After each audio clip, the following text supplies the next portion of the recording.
Good evening, everyone. Welcome from Stick Rehab Foundation, and I'm Harshali Kharche. I'm the director and the founder of the Stick Rehab Foundation.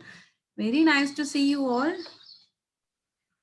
As you know, SNCC is Special Needs Integration Center, and we are here to rehabilitation, empowerment, health, advocacy, and belief.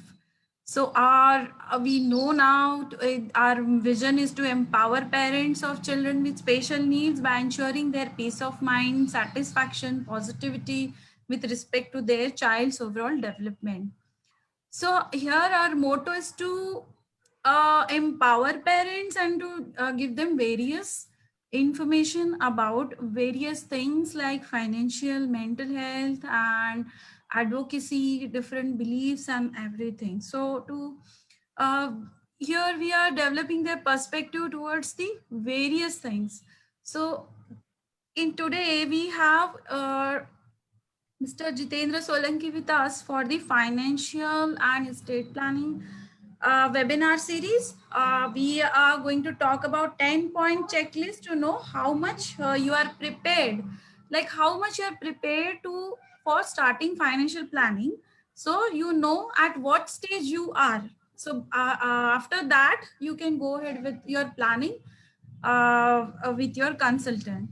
So I'll just introduce in a brief Mr. Jitendra Solanki. He is the founder of Plan Special Needs, SEBI Registered Investment Advisor, CFP CTF, and founder and director of Special Needs Estate Planner Private Limited.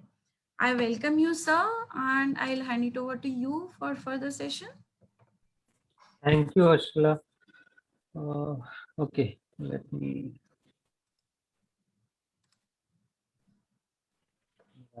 You can see my screen. Yes, sir. Okay.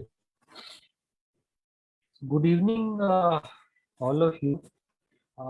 We have been doing these webinars specifically for taking up topics which are very important, and not only talking, in broad sense of how you prepare, for your child future, but also through some questions where which should be answered by the parent themselves to know that how much you are prepared for your child future. Now when I say how much you are prepared for your child future, it means, it tells you that at what life stage you are, at that particular life stage, what needs to be done, what are the areas which are still unplanned, which you need to address in the future. That's the main objective of this webinar. So what we have done is, we have designed this 10-point checklist, or I would say, 10 questions which should be answered by the parent. The parent should look at answering these questions, which will help them to prepare for the future. I won't go into my introduction. We have been doing these webinars, and I think all of you would be aware about my credentials.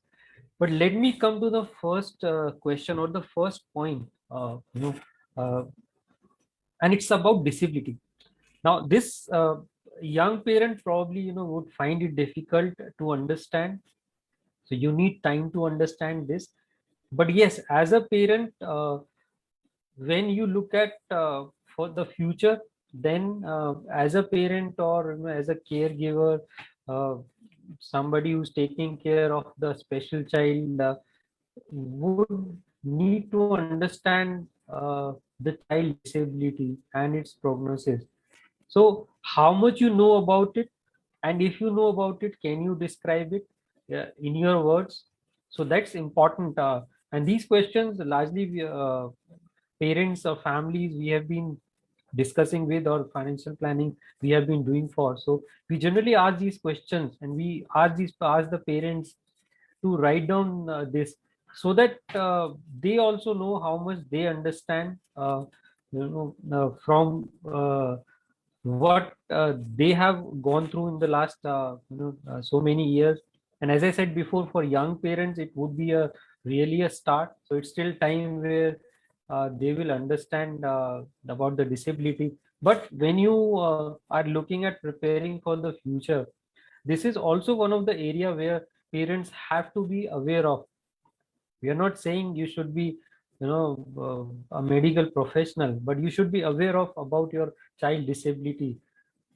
Simply put, because when you would be looking at somebody else to care for your child future, then how much they are aware of and how much they can care, if you have an understanding, probably you would be able to answer, or you would be able to judge that.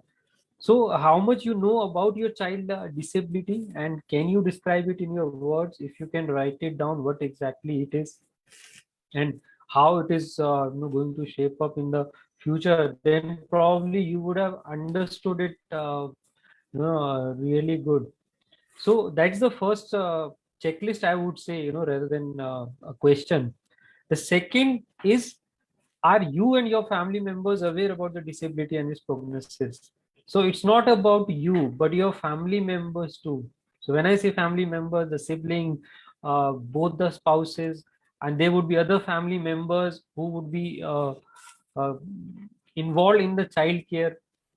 So are they aware about the disability and its prognosis? If no, so yes, very well. If no, then have you planned to make them aware? What are you doing to ensure that the family members, apart from you, who would be involved in the child care, are made aware of about your child disability? And that's very important, because uh, when you are looking at some other family members to take care of your child for lifelong, you do not know at what life stage it happens. It can be when the child is minor, it can be when the child is adult, or it can be when the child is later stage of life. Whatever life stage your family members take care of your child or even interact with your child, a basic understanding of the disability and prognosis helps you also to get that confidence that yes, somebody whom you are appointing is very well aware of about your child requirement, and the communication also is stronger. So it's not only you, but your family members also, how much they are aware about the disability and its prognosis. Are you aware about life expectancy of your child? Now, this is straightforward. I am asking a question, but yes, in a general scenario, we do not look at it from this angle. But an understanding of this is required, and like most of us, most of us have an feeling of okay, and generally we always talk with each other. Okay, this is my life expectancy, and this is the age I want to live, or probably seeing the scenarios or seeing in the past, and this is what the life expectancy is. Now, why this is important is because when you will be doing most of the calculating those requirements, or some of the goals you would be planning for. Now whenever you plan a retirement goal, or whenever you plan any other goal, life expectancy is assumed in a similar manner. When you are planning for your child, you would have to assume a certain life expectancy.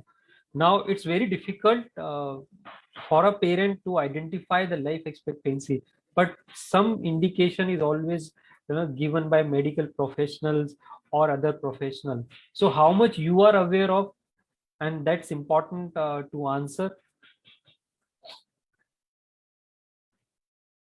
Do you understand your child life stages?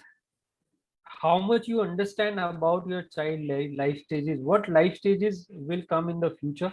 At what life stage you are? So how much you understand, or have you you know uh, done an effort to understand about the life stages of your child? Now in the normal course we know that okay, this is how the the life of child would be. But what are those life stages?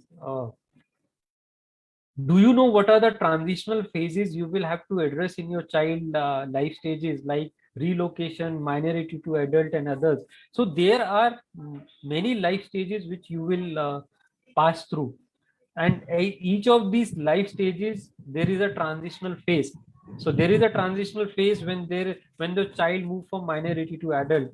There is a transitional phase when you relocate to another city. There is a transitional phase when the child moves from resident home residence to a residential care. So do you know what are these transitional phases and how you need to address them? Now this can happen when you understand your child life stages, what life stages are there in your child life, and at each life stages what can be the planning point for you. So just to give you a in life stages, and this is what I was talking about, that when the child is minor there is a stage 2 when the child is an adult living at home. Stage 3 is external living environment. Stage 4 is first parent death, and stage 5 is second parent death.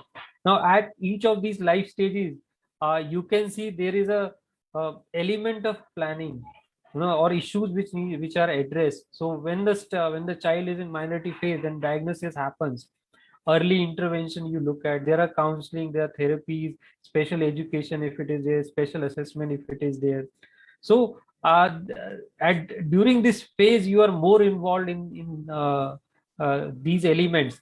But when the child moves from a minority to an adult phase, then there is a change in service support. The guardianship issue will come in, the residential needs will need to be identified.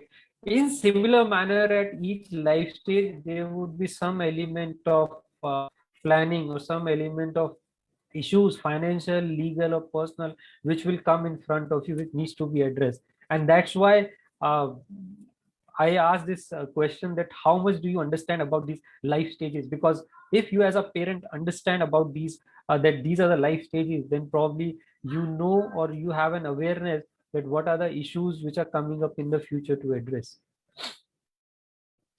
The fifth checklist is, can you list down monthly expenses for your child care, including medical home care?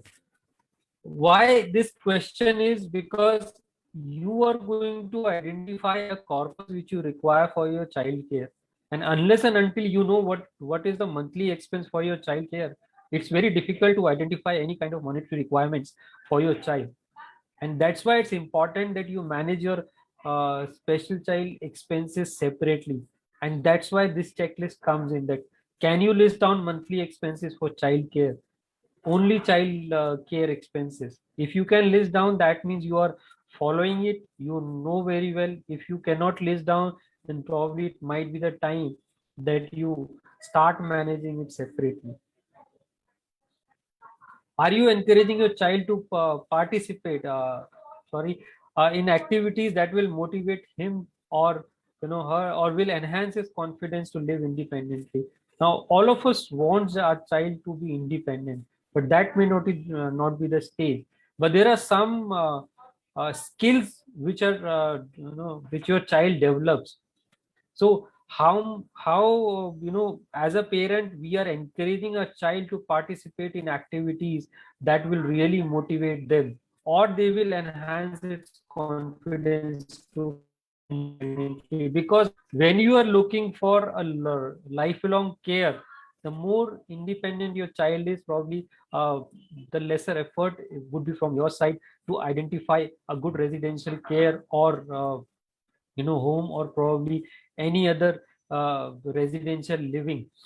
So how much we are encouraging, most of the cases all parents do. But yes, this is a checklist to identify that how you are preparing for the future. Because specifically in cases where the child has to shift to a residential care, then if the child is not able to live independently, probably it's a very difficult situation. The adaptability would be very difficult, and for the child to adapt to that situation, this is a primary factor. And that's why this is also one of the checklist to know yourself, that how you are preparing for the future.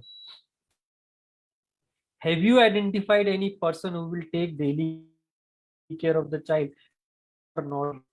Have you identified any person who will look after financial affairs of your child when you are not there? Now, it can be different persons, it can be the same persons, but the real question is that have you identified any person? If yes, well, good enough. If no, then have you made any alternate provisions for this situation? It's important because if you are not thinking on this line, there need to be an alternate provision, because if the situation arises, you cannot suddenly go and find someone, or that they will take care of the child. So, and that's why this is one of the important checklist, I would say, because identifying a person whom you have a faith, who understand your child requirement, who can manage financial the skills he has. So all these you have to judge and you have to identify. Now if you are not done this, then have you thought about alternate provisions for if the situation arises? How will the future guardian understand about your child requirement? Is there any written document to refer to? So put simply, you have appointed a future guardian for your child. Now he may or may not understand about your child requirement.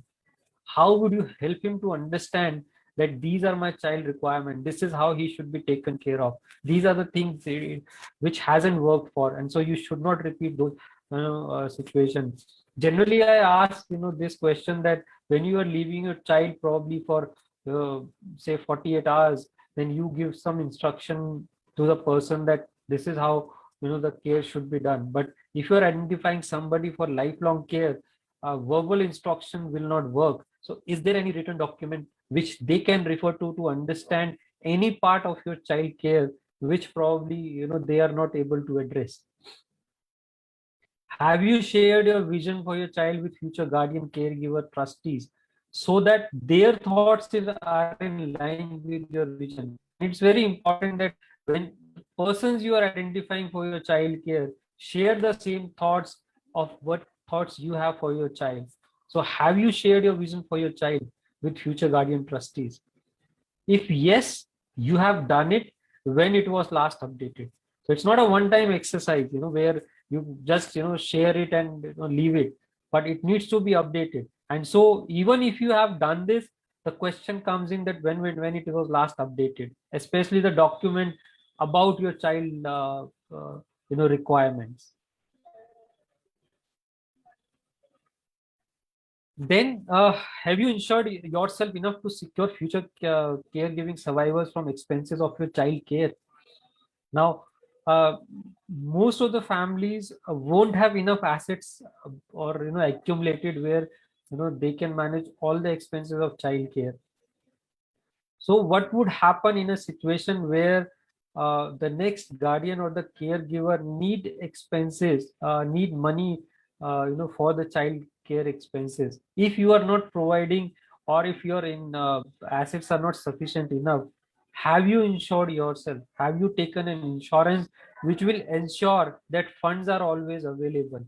It can fill that gap and it can provide the necessary money which is required by the caregivers, by the survivors, to take care of your child expenses.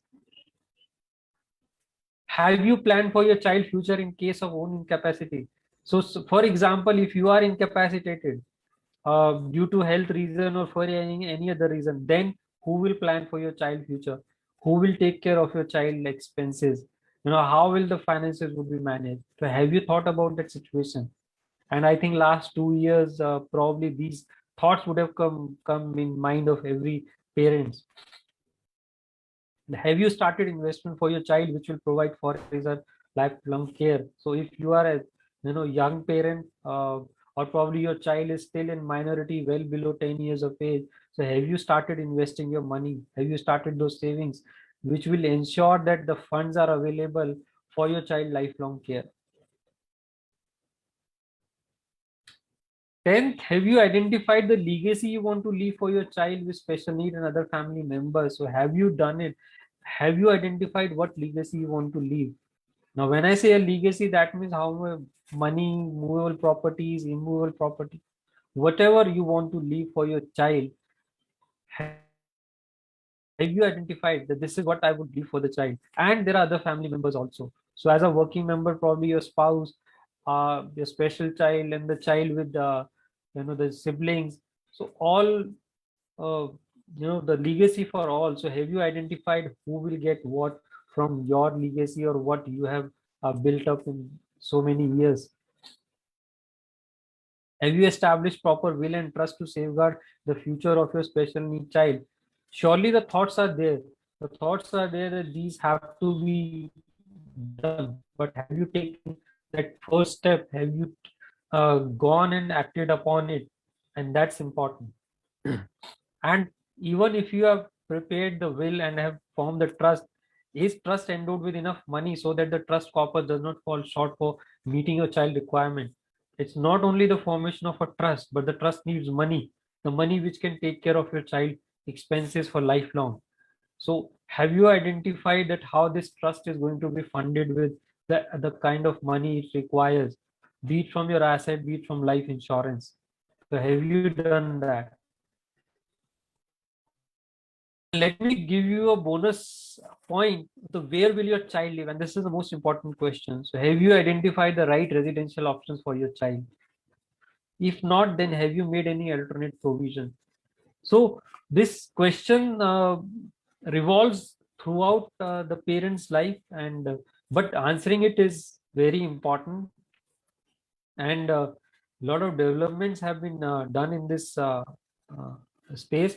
But I think this question needs to be answered and needs to be looked at one of the checklists that you should have, and you should prepare for well ahead in time, so that, and simply because the child will also need time if he's shifting from one city to another, or probably to a residential care home. So any other identified, or any other option you have identified, and that's why this question answer of this question is important.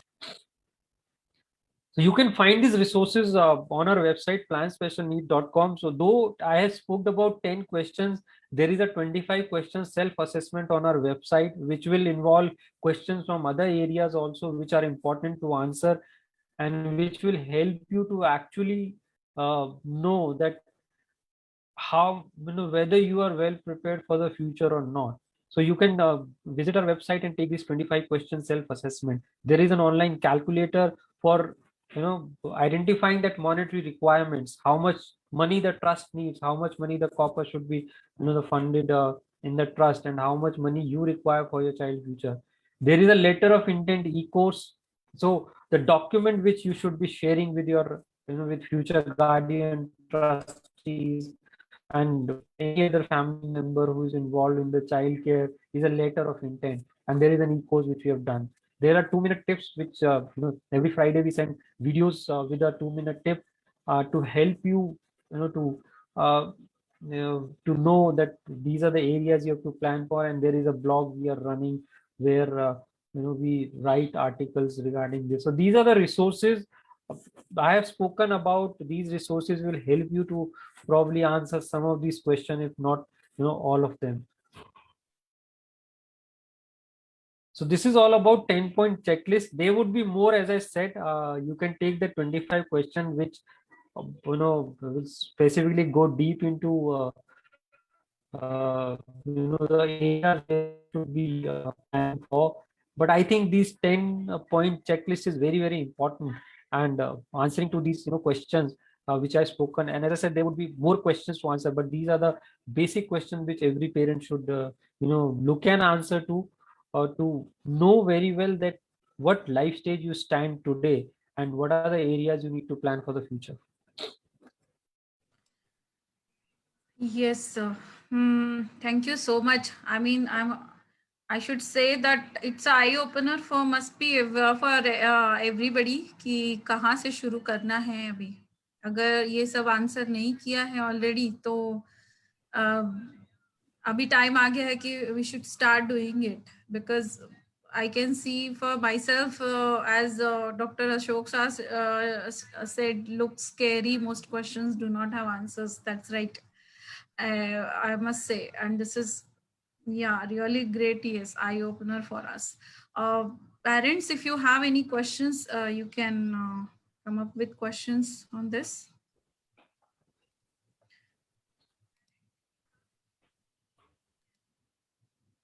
हाँ, Rashmi Aunty. Yes, you can go ahead, Rashmi Aunty. This is not about financial.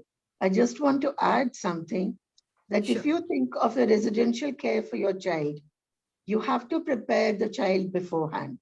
You cannot just dump him or her. So you start at a time, maybe when he's 14, 15, 16, whenever you think is the right time. If you start, when I started at the age of 40, it was impossible because the regimented structure, he could not manage that. I wonder if I said something that everybody's understood. Yes, it's very important to prepare your child, and yeah, very rightly said. Yes. Thank you so much. I mean, yes, you cannot just go one day and go, because our child have so much anxiety even going out, or if we are doing something new. Yes. So we have to prepare him for, I mean, beforehand we use social stories and all in childhood. So why not to prepare them ahead for this residential facility? Very rightly said, Manke. And as far as possible, try to stay near the facility so that you can supervise a little bit. Yes. Yeah. Yes, I do agree. I do agree with you, Rashmi ma'am. Because this decision of shifting a child to a residential care, it's not a one day, it's not a 1 year, it's not a 2 year affair. We are experiencing it. Many families are shifting along with the child, taking up time, to make the child comfortable. The adaptability does not come in 1 day, 1 year, or 2 year. It might take a longer time. You do not know whether your child would be really adapt to that situation. Sometimes some parents have seen that the child does not adapt to that situation and they have to revert it back to an old situation. Okay. Yes. So yes, it needs a well thought out preparation beforehand, that how will and that's what the question I asked, that how will you make him independent enough so that he can adapt to any situation with where you want to be for him. Especially if he has medical complications. Yes, I do. It becomes even more necessary. Yes. Thank you. Thank you, Auntie. Any other questions, parents?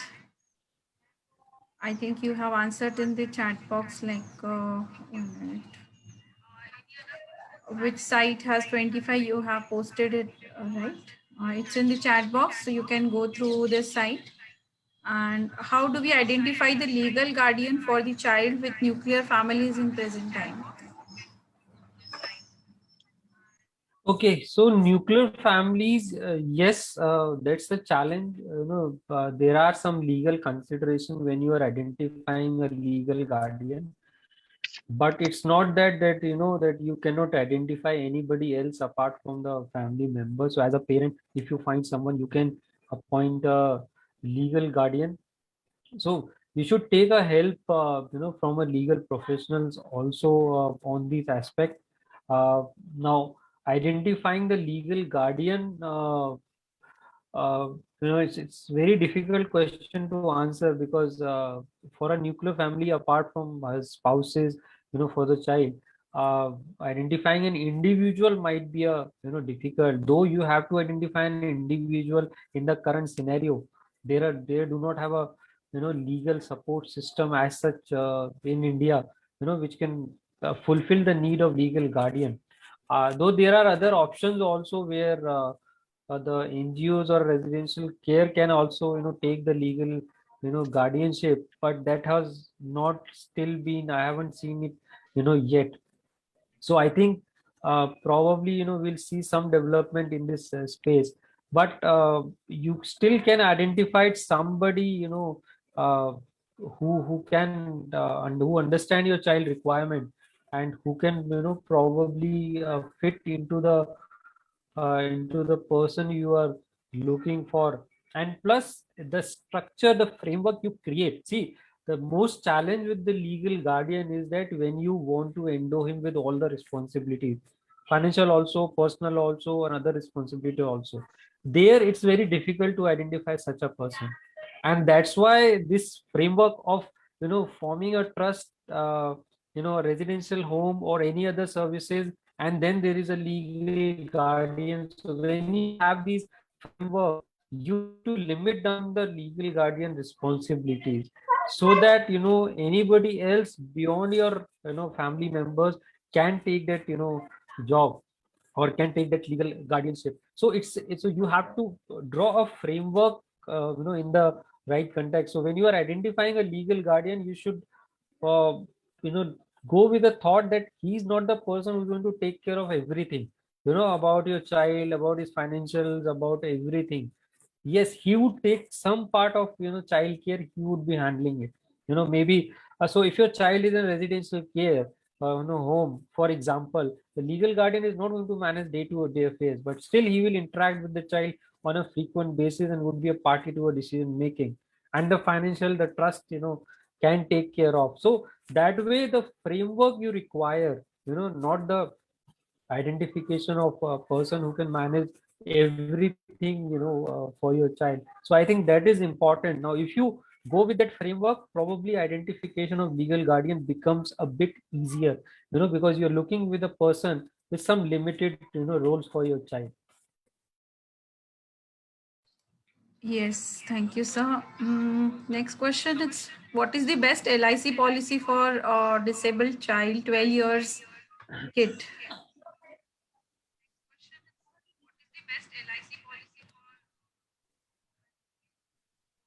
Which is the best medical policy available for special kid 12-year-old in market that can continue as child moves into adulthood and covers for his medical expenses later? Yeah. So based on the disability, now there are health insurance which are coming up. So for autism, there are companies like Star Health, Religare, United India, and other which are covering. For Down syndrome also, there are health insurance covering. And plus now with new guidelines, all health insurance companies have to cover disabilities. So I think you will see from most of the insurance companies giving a coverage for for the special child. So I think this I do not know the disability, it's not being mentioned, but you will now get a health insurance from most of the companies, and the same health insurance can be continued. It's a yearly renewal policy, so that can continue to till your child reaches to adulthood and then later on.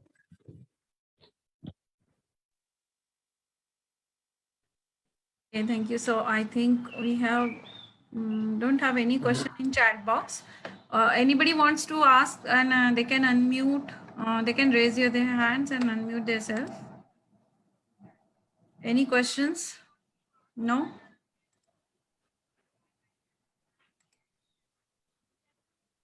Yeah, I'll share. Yeah. Good evening, ma'am. Good evening, sir. Yes, Arati. Yeah, ma'am.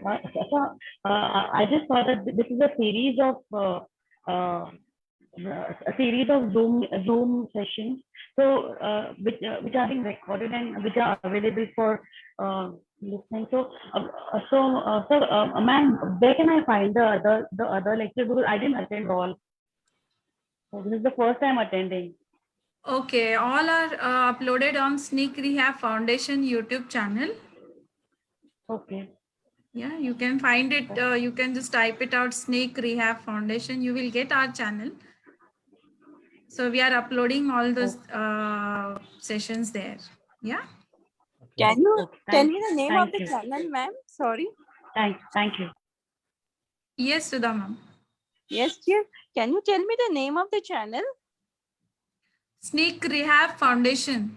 SNIC Rehab Foundation. Yeah. Okay.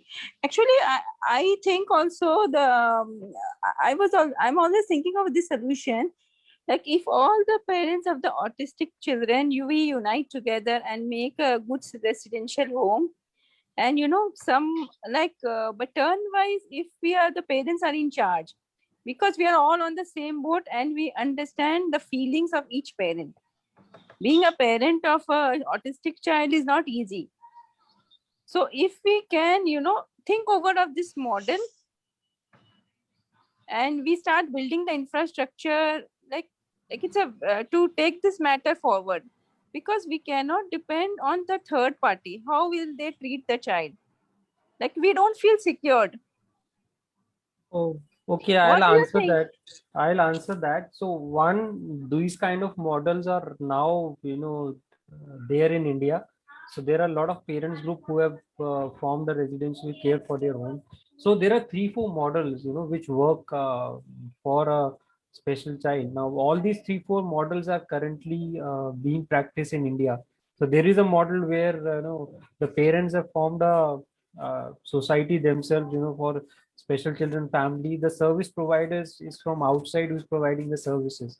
Now there is a model where the complete residential care home is set up, and all the services are within that. Then there is a model of assisted living. So there are more different models which are being practiced in India now. I don't say all of them suits all requirement, but what you said, uh, yes, it's a it's a concern, but I don't think that only parents forming a group and then forming a residential care will answer that. I think it's a kind of framework also you develop even in a residential care. If you shift to a child to a residential care, then probably the framework you develop in and around the child, the support system you develop in and around the child, that will you know bring a security to your child future. So because it's not just about the so for example, the stakeholders. So residential care is there, the private trust is there, the legal guardian is there, then there are other stakeholders. So how do you involve all of them, under what kind of a system is important, rather than just going with this option, where parents coming together. This option is very well being practiced in India now. A lot of north, south, east, west, a lot of parents are coming together and forming this. But I think it's a framework which will help you, to give you security to the child future. Yes, sir. Very well said. Thank you. Actually, we Well said. Thank you very much, sir. yes, we have many residential care and many parents group we have. Those are working on this already. I mean, it is a nice thing initiated of many by many parents also. Yes. Somebody is asking, uh, can you name some good residential homes for special child is in North India? We have the list. If you are part of SNCC group, please ask there. I'll post it in the group.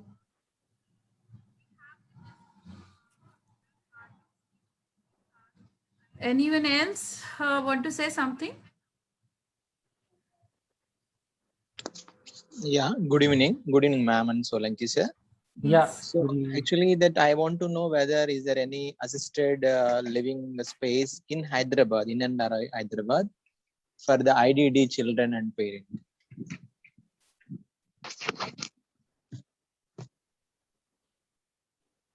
I think that list is there with SNCC, all the assisted living plus residential care homes which are there in India across the country. That list is there already with SNCC. So you can have that list and probably you can look at what all options are available in Hyderabad.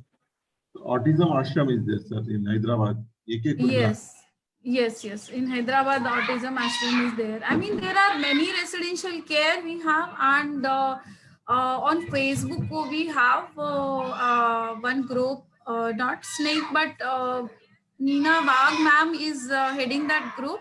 She made that list, and we have it. So if you want it, we can post it in a group. That would be helpful for everyone. Yeah. Okay. Please try to post it, ma'am. That again Sure, I can see it. Thank you. If you are in SNCC group, you will get it. Otherwise, please do ping me personally. Yes. I am in that SNCC second group, I think. Okay. It is there. Okay. So then, Solanki sir, Yeah. is the LIC not offering any policy for the IDD children which can secure their future, Sir, let's especially, sir? okay, let's accept it. There is no single product which can provide that security. Sir. Not even in India, in globally also, Okay, no sir. single product can do that. Okay, you Yes. will always have to look for a combination of avenues. Yes, LIC used to run two products which provided an option for saving plus getting an annuity for your child. But Yes, sir. every product has its limitations. Now the Sir. product, the insurance policies have a limitation of how much premium you can pay. Now suppose your child requires an income of 50,000 per month, okay, Yes, sir. Yes, and sir. for that you have to save the kind of product which were there. You would have to save a 75,000 lakh of rupees annually as a premium. Yes, Now yes. can you really afford that? So every No. product has its own limit, Yes, and yes. that's why you have to, if you want to maximize your resources, you will have to look at different avenues. There are some products by LIC which are being developed in a different format. Like today you have an annuity product from LIC. Okay, now it's an annuity product, so when you buy an annuity with that product as a parent, the annuity is also available to special child after your lifetime. Okay, Yes. so Yes. those kind of product will come in, but they will not meet your complete requirement. They can be part of your requirement. Okay, Yes. you will always have to look at other avenues to fulfill your requirement for your child. Complete requirements. Okay. Okay, sir. Thank you, sir. Yeah. Sir, we have one more question in chat box. Can a trust be an organization like a bank instead of a group of individuals? I am not fully understood that And question. yeah, So can you unmute and ask that question? yes, yeah. Yes, sir. My name is Sujata, Yeah. and yeah, I I have a child who's in the spectrum, and I basically wanted to understand that, as I understand it, trust is a group of individuals Yes. that you form for a child. So what I wanted to Yes. know was, can it be like, can the financial matters of the child, etc., can be taken care? Does a bank offers services like this, where it's not an a legal guardian is something who can take care, as you said, as the overall, be in the scoop of things, how to take care of, be the overall person who can take care of the decisions involved. So for example, if eventually if I send a child to a residential home, etc., or so can the financial matters be taken care by a bank or any other organization instead of a group of individuals? That is what I wanted to understand. Okay. So, answer to your question is first on legal guardian. Now, under the law, a legal guard, when you appoint somebody a legal guardian, he or she can manage both personal affair and financial affairs of your child. If you haven't formed a trust, and if the assets are in the name of the child, so whatever financial assets are there in the name of the child, the legal guardian would be the person who would be managing it. Those assets. Okay, so the trust would manage only those assets which are there in the trust, but assets which are there in the name of the child, the legal guardian is the person who will be managing them. So a legal guardian by role can manage both personal and financial affairs. What I spoke about was limiting that role, so that everything does not fall on the legal guardian, and you can identify somebody. It becomes easier to identify a person with a limited role than identifying a person who has all the capabilities, and you want to give him financials also, and personal affairs also.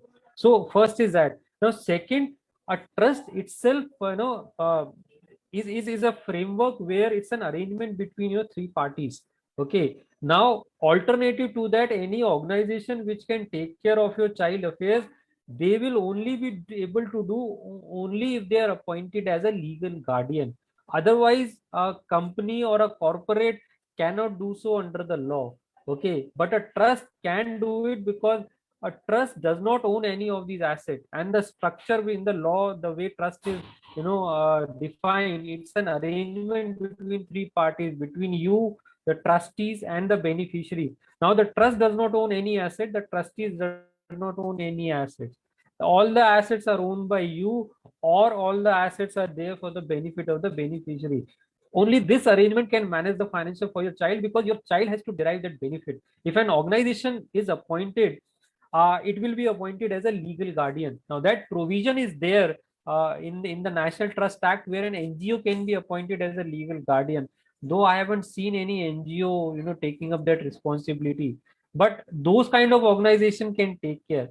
But organization like bank or a private limited company, no, they cannot manage these affairs for an individual. I Thank you, hope sir. that answers your question. Yeah, yeah. I basically wanted to understand that then in that case, can a trust be given the responsibility of being a legal guardian? I mean, have I understood it correctly? Or maybe I'm, uh, No, a trust, see, a trust is not an entity in itself. As I said, it's an arrangement. You are a settler, you are a parent, you are appointing a group of people to manage the certain assets and give that benefit to the child. Okay. okay. Now, because of this arrangement, a trust cannot be appointed as a legal guardian as such.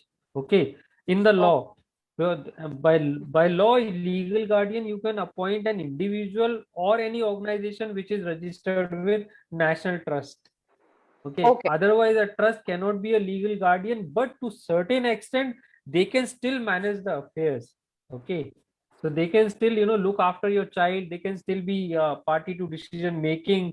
So when a trust is managing a financial affairs, surely they are party to the decision making, even to certain extent in the the care for the child. They won't be responsible, but they would be party to all those decision making.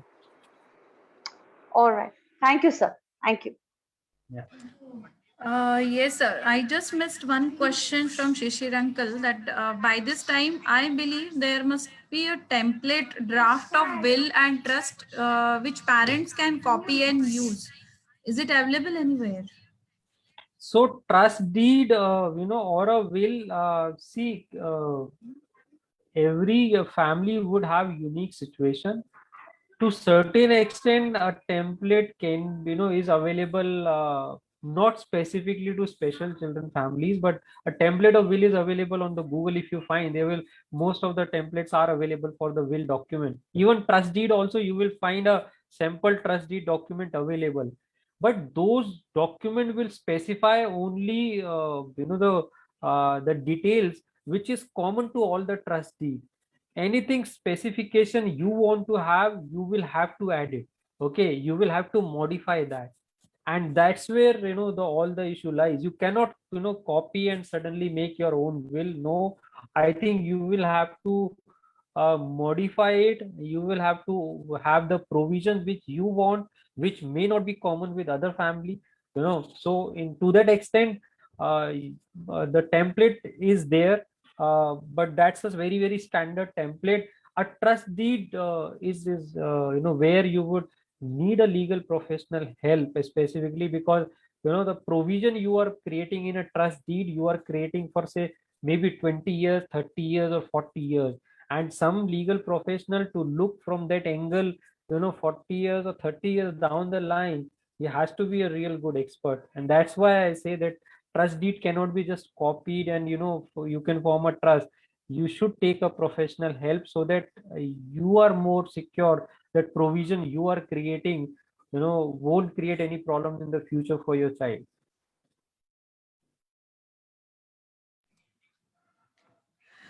Okay, yes. I think we'll go for on the next question. Dr. Ashok Shah, you want to ask something or say something? Yeah. Yes, sir. Yeah, I'm not 100% sure, but one of the parents in one of the meetings had mentioned about few of the banks also act as a trustee, and they can be appointed. One of the bank I heard about is the Bank of Maharashtra. Second, probably Kotak Bank. My question is like, if they are allowed, and what is the difference between the private trustee we appoint, professional trustees, the corporate people become a trustee, and the bank as a trustee? Okay. See, first of all, bank or corporate, they both are in the same line. A bank is also a corporate. So when you talk about a corporate professional trustee, either it can be a bank or it's a private limited company like our company, Special Need Estate Planners Private Limited. So it's a corporate trustee you are appointing. Okay. And all of them are in the same category. Now, yes, there are trustees like we started, Special Need Estate Planners Private Limited, having services of trustees for special child trust. There are other companies also who are offering these services, and some of the banks may be doing it, but largely I know quite a few banks who used to have these services, they stopped giving trusteeship services. Some of the banks would be there, but one of the big challenges with the banks or large professional trusteeship services is there is a certain criteria of a minimum corpus they want in the trust to manage the affairs. So that may be a challenge, but as far as corporate trustee is concerned, yes, you have these services available. And be it an SNEP or be it any other company or bank, yes. So so when you appoint a professional trustee, so surely you get an added advantage that that somebody is there who knows how the trust is going to be managed, and the trust affairs, managing trust affairs becomes much easier. Largely a combination of family member, plus a residential care or any friends or in a professional trustee. These kind of combinations, really work well. Just adding to that question, what the corporate trust or trustees, is there any body where they are supposed to be registered, or somebody can become a corporate trustee of their own with their own qualification? Second thing is, if there is like other trustee feel that few of the corporate trustee may not be functioning as required, where do they complain about that? So one is, all of these are a corporate bodies, so you can always complain to registrar of companies if they are not functioning well. Plus you always have an option of removing the trustees. Okay, so you can always remove a trustee. So tomorrow if corporate trustee is not working well, you can remove the corporate trustee. And the first question you asked is where they have to register. There is no body for trustees of corporate trustee. An individual can also be a trustee, so there is no body for that. A corporate would be registered as a if it's a private limited, it will register as a corporate body under registrar of companies. So they have certain guidelines to follow as as a registered entity. So those are the guidelines there. But moreover, as I said, it's a combination of the trustees, which where you can find more security. And before choosing a professional trustee, so you have to do your own homework to ensure that the right kind of trustees are appointed. But there is no entity who are monitoring trustees. So registrar of companies, is through an act, and plus they are a body who are monitoring all the companies, but no body is there who's monitoring a trustee as such. A trustee can be anybody, and I as an individual can also be a trustee, and you as a parent can be a trustee in another trust as a parent. And so nobody is monitoring you as a trustee. It's just that you are it's a legal responsibility. So any misconduct, you will be held legally liable for that by the court, and you can be penalized for that by the Indian court. So that's the thing with the trustee. But otherwise there is no monitoring authority as such who is monitoring them on a daily basis or at a frequent basis. But to choose for corporate trustees, to choose the corporate trustee, is there any checklist, the things that we need to check about the corporate part? If they are doing this thing, how many they are doing, are they doing for the special need kids? Many of the corporate trustees are looking after the corporate companies. So are there any legal documents that we need to check with those companies? I don't think so. Legal document apart from ROC, registration, you won't find any other legal document. As I said, to offer trusteeship services, there is no separate legal document which is required. But you need to have your own checklist, in the sense that how much they understand about your special child requirement, and to what extent they can, they will be interested to take, demand of large corpus in the trust and other things, the fee structure. So all these things have to be discussed in detail. So see, no corporate trustee is, good or bad. It should meet your requirement. So for identifying a corporate trustee, so you can prepare on own checklist. This is what you want. Okay, based on that, you can interview the corporate trustees. So like we started corporate trusteeship, only for special child trust. So we are very clear that we will be managing trust only special child trust. We won't be managing any other trust. Largely the trusteeship services which other companies offer, so they are managing both, a general trust also, a special child trust also. They would be having an experience in managing trust affairs, right? So it all depends on what is the objective of the company, and I think through some certain questions when you are interacting with them, you will be able to judge to what extent their interest is and whether that is meeting your requirement or not. So you mean to say like Forum for Autism, Action for Autism, or SNEAK, they can form a corporate trustee? Hey, sir, corporate trusteeship, so they are a charitable organization. They won't be offering any corporate trustee. The corporate trustee, like, we formed a private limited company. Through that, we are offering a trusteeship services.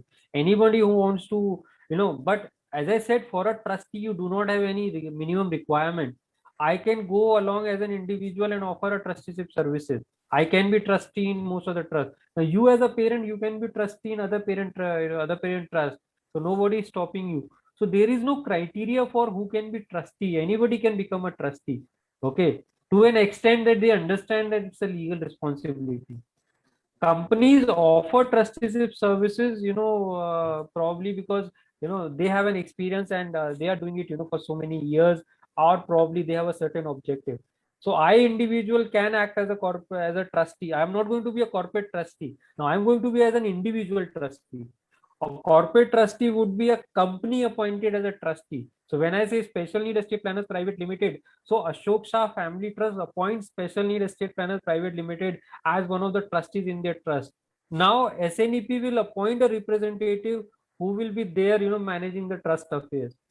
Because I can have 100 other trusts also where I would be a trustee and I would have representative in each of the trusts. So corporate will always have a representative in your trust, but largely whatever agreement the trust is going to do with the corporate. Thank you. Okay, thank you, sir. Next question we have in chat box: trust is better or power of attorney of child has if child has little sense of legal activities? Both are different, different document. Power attorney is not a very, very powerful tool. I won't advise, using power attorney in that case. I mean, if you are giving, if the child has a little sense of legal activity, then power attorney you would give to somebody else, to manage the child affairs. So like child document now, but power attorney the child cannot give. Only the person who is capable of contract can give a power attorney to anybody else. So I can give power attorney to anybody else, in the family or my friend to manage my affairs.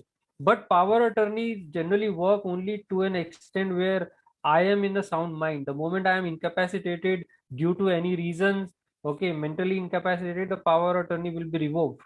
Legally it will be revoked. So power attorney is not a very, very powerful tool. It can be utilized in certain matters. So there is no trust versus power attorney. I don't think that question arises. A trust has got a very different objective, and trust will continue irrespective of what is the family situation. It keep on continue the child managing affairs. Yes, you can have a condition that if the child reaches to a certain situation, like he can manage the affairs, the trust can be dissolved and everything that the child can manage. But power attorney the child will give to somebody else. Okay, you can't give a power attorney of child assets to somebody else. it's the principal who give power attorney to somebody else. Okay, so so power attorney will not work in this situation. Yes, sir. Thank you. Next, I would request Meena Waghela, ma'am. You can unmute and ask your question. You have raised your hand. Meena, ma'am, you there? Yeah. Yeah. Yeah, please unmute yourself. Yes. Yeah, I just want to ask, like, we currently don't live in India, but in case we want to come back in, like, say, a few years' time, and if we want to start planning, are there some options if we're not like Indian citizens at the moment? Sorry, Yeah, I couldn't hear you properly, Meena, ma'am. Can you ask louder? I mean, not able to hear properly. Just hang on a minute. Yeah. Okay, can you hear me better now? Hello? Yes. Yeah. You can hear me better now? Yes. yes. Yeah. I just wanted to ask, like, currently we don't live in India, but if we want to return in, like, say, a few years' times, can we, like, start planning something, like, if we're not Indian citizens currently? I think you can plan, for the future if you are looking at the situation. In fact, we have got many, NRIs who are not citizen, who are citizen in other countries. So they have started planning for this. We have even formed a trust in India. They are looking for options for residential care once they are returned to India. So you can start planning for that. I don't think you will face any issue in that. And what's the best way to go about it? Okay, what is the time frame you are thinking of? I mean, is it too long, or it's very near where you will be planning to shift to India? It's not like quite close, like our son, he's 10 years now. So it's Okay. maybe another 10 years or something. It's not final, but just Mhm. on, one option, we want to keep it open because all our family is still in India. I think by next 10 years, there will be more development. So you will have a lot of options, as what is the situation today. Yeah. So you can look at, start exploring probably what are the options available in and around where, you are going to shift. You can understand what are the kind of options which are developing now. So that will give you an idea that by the time, you shift back to India, then what are the options available. Also, if you have assets in India, you can start planning for that asset, that how they will be utilized, for your child in India. So and even see, financial planning, or planning for the future starts whenever you think of. We have done financial planning for NRIs who want to return to India after 15 years, so probably their retirement phase. So you will have to plan from that perspective, that once you return to India, so whether those assets you accumulate now available and accumulate by that time, is that going to be enough, for your child and for yourself?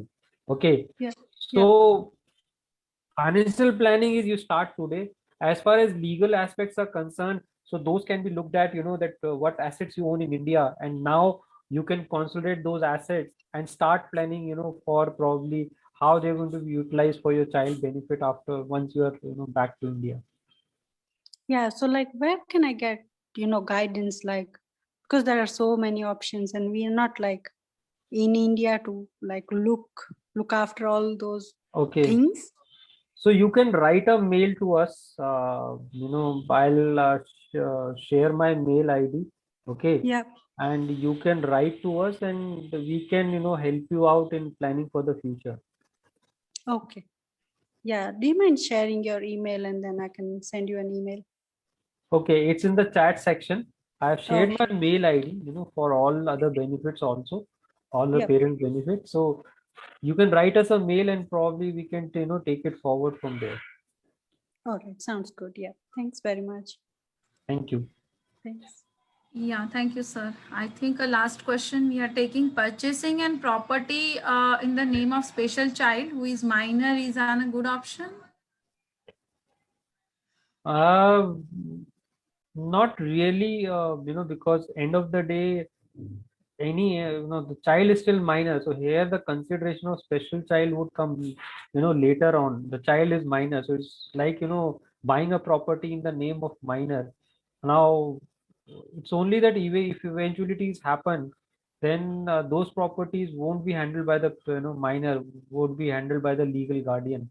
So from that point of view, I always feel that buying a property in name of the minor won't be such a good option. It's better to buy it on your name, because be it income tax or be any other benefit, it will be added to your income only. So I think from that point of view, better not to buy it when the child is minor. Yes, thank you so much. Aditya Shah, you want to say something? Oh, okay. There is one more question coming. Oh, okay. How about options in abroad about upbringing a special child with autism if we have a Yes, chance of relocating? yes. Okay, Jitendra sir. 1 minute, Aditya, 1 minute. I'm just, I just answered this question. So it's basically the question what Banali asking is that from India, if you want to shift abroad for upbringing a child there, okay. And today If I I'm want, not wrong, that's the question being asked. I need to say something. Yes. Today I went to the bank, then I deposited a money, and Yes. today in 2 days I went for the bank to deposit it from 25,000, and I did SIP here with me and my father. Both are did in a HDFC bank. Then once I gone for the bank to give the check, give the slip, everything. Then I gave to my father. I gave to my father everything because it was so raining heavily. So I went for the bank. Then I gave the check. Okay. Great, great, great. That's really great, Aditya. Yeah, good job, Aditya. Thank you, Yeah. ma'am. Okay, coming on Bernali question, see, relocation, to another country, every country has its own challenges. Okay, we hear from parents who are in US, and other countries also, they wants to come to India because they have their own challenges there. And largely what, happens is that though your child, gets an upbringing abroad, but it's a social circle with end of the day, where parents want to shift back to India. So even if you relocate, fine, you can get a lot of services different from India, probably countries like US and others may be ahead, but every country has its own challenges. Okay, so you should accept that, and possibly you need to answer it that uh, whether you are just going to for upbringing of your child, and what happens, how do you find a social circle there, because the question what after us is where the quite a few parents we have also discussed with, they want to relocate back to India because the social circle is not available abroad. So there is no harm in doing that, but I think you analyze it more deeply, of all the pros and cons of relocating, and then look at relocating, what are the services available, how the social circle will happen, will you plan to shift later back to India, things improve in India, because largely what the where this question is coming from, is the kind of environment you are getting in India, and probably thinking of that service is better in abroad, the lifestyle is better in abroad. But let me say you to this that every country will have its own challenges. Okay, you need to accept that, and from that point of view, then okay, yeah, so Sachin, probably have relocated from USA to India. About, go ahead, Mr. Sachin. I think you can unmute and probably answer this question. I mean, what you said is absolutely right, that every country has its positives and negatives. The way I see it is, and the other question is, other point you raised is, are you only relocating only for the child? And because, if we make our kids as the sole purpose of our life, I think it affects our own quality of life. So we have to balance those things. But in another way to put it is, the reason I had actually, after my son Shlok's birth, I had spent good 2.5 years talking to various parents in US. I was in Houston, Texas, and the conclusion I came down to is the social network in India is much better. The extended family network is much better for upbringing. If your child has any acute physical issues, then the medical competency in USA or any of the Western countries is much better. But if he just needs us, if he's doing all right in terms of his day-to-day work, then perhaps India or the places where there are social network are, I think, a bit better as a quality of life. That's all. Great, thanks, Sachin. I think you have answered the question, rightly. And yes, the relocation should not be just because of the child. So if you're getting an option, maybe because of good working environment or good job, probably then it might be good. Agree. Yes, yes. Thank you so much, Sachin sir. I mean, great. Directly from the experienced person. Yeah, great. Yes. Okay. I think we can wrap up today's session here. We don't have any other questions. So it's a great session, sir, and Thank you. really eye opener for many of us. And with that, we will take a leave from here. And next we will meet. Okay, let me get back. When 20. or 20. Yeah, it just changes. 21st of June, writing a letter of intent. Yes, many of. Yes. Okay. I'll just mute.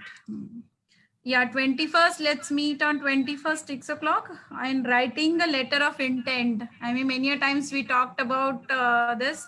So let's go in detail how to write a letter of intent in next session.